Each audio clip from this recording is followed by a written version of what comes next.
হাসপাতালে ভর্তির পর প্রথমবারের মতো চোখের পাতা নাড়িয়েছে মাগুরার ধর্ষণের শিকার শিশু আসিয়া। এর ফলে তার সুস্থ হয়ে ওঠা নিয়ে আশাবাদী হয়ে উঠেছেন চিকিৎসকরা। সামাজিক যোগাযোগ মাধ্যমে আসিয়ার মৃত্যুর তথ্য প্রচার করা হলেও তা সত্যি নয় বলে জানা গেছে। 10 মার্চ সোমবার দুপুরে প্রধান উপদেষ্টার প্রেস উইংসের ব্রিফিংয়ে সিএমএইচে চিকিৎসাধীন আসিয়ার শারীরিক অবস্থার সর্বশেষ তথ্য জানানো হয়। দেখেছেন অন্তর্বর্তীকালীন সরকারের পক্ষ থেকে নিয়মিত তার স্বাস্থ্যের খোঁজখবর রাখা হচ্ছে। প্রধান উপদেষ্টার নিরাপত্তা উপদেষ্টা লেফটেন্যান্ট জেনারেল হাফিজউদ্দিন উনি এই বিষয়ে নিয়মিত আব্দুল হাফিজ উনি এই বিষয়ে নিয়মিত যোগাযোগ রাখছেন চিকিৎসকদের সাথে। আজকে উনি চিকিৎসকদের সাথে কথা বলেছেন। চিকিৎসকরা ওনাকে জানিয়েছেন যে শিশুটির শারীরিক অবস্থা খুব সামান্য উন্নতি হয়েছে। ওর কমান্ড লেভেল 3-এ ছিল, আজকে সেটা 5-এ উন্নতি হয়েছে এবং সকালে শিশুটি প্রথমবারের মতো হাসপাতালে ভর্তি হওয়ার পর চোখের পাতা নেড়েছেন এবং তবে শ্বাসরোধের চেষ্টার কারণে তার মস্তিষ্কে অক্সিজেন সরবরাহ বিঘ্নিত হয়েছিল এবং মস্তিষ্কে পানি জমে গিয়েছিল, যেটা এখনো অপসারণ করা সম্ভব হয়নি। তার বুকের মধ্যে যে বাতাসটা জমেছিল সেটা দূর করা গেছে এবং চিকিৎসকরা আশাবাদী হয়তো তার স্বাস্থ্যের অবস্থা আর একটু উন্নতি হবে 2 দিনের মধ্যে।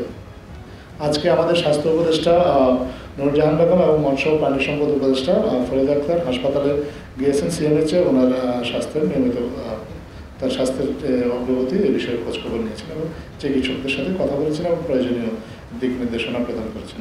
শিশু আসিয়ার চিকিৎসার জন্য সিএমএইচে প্রধান সার্জেন্টের নেতৃত্বে 8 সদস্য বিশিষ্ট একটি বিশেষ মেডিকেল বোর্ড গঠন করা হয়েছে। বোর্ডে রয়েছে শয্যা বিশেষজ্ঞ, স্ত্রীরোগ ও প্রসূতিবিদ বিশেষজ্ঞ, প্লাস্টিক সার্জন, শিশু নিউরোলজি বিশেষজ্ঞ, অ্যানেস্থেশিয়া বিশেষজ্ঞ, শিশু হৃদরোগ বিশেষজ্ঞ, শিশু সার্জন, ইউরোলজি বিশেষজ্ঞ এবং থোরাসিক সার্জন।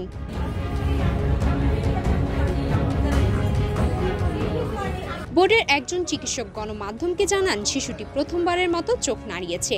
মস্তিষ্কের ক্ষতি কমানোর জন্য ওষুধ দেওয়া হয়েছে এবং এখন তার খিঁচুনি নেই। চিকিৎসকরা আশাবাদী শিশুটির শারীরিক অবস্থা দ্রুত উন্নতি হবে। গত বৃহস্পতিবার 6 মার্চ মাগুরা শহরের নান্দুয়ালি এলাকায় বোনের শ্বশুরবাড়িতে বেড়াতে গিয়ে বোনের শ্বশুর হিটু শেখের লালসার শিকার হন শিশুটি।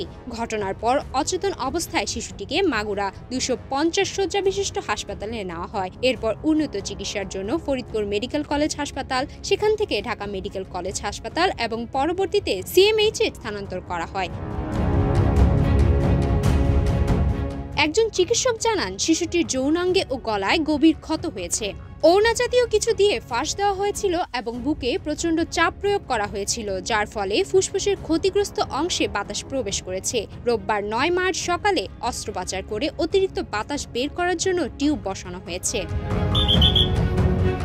এ ঘটনায় পুলিশ শিশুটির দুলাভাইয়ের বাবা ও আরও 2 জনকে গ্রেফতার করেছে। আদালত আসামি হিটু শেখের 7 দিন এবং অন্যান্য 3 জনের 5 দিন করে রিমান্ড মঞ্জুর করেছে।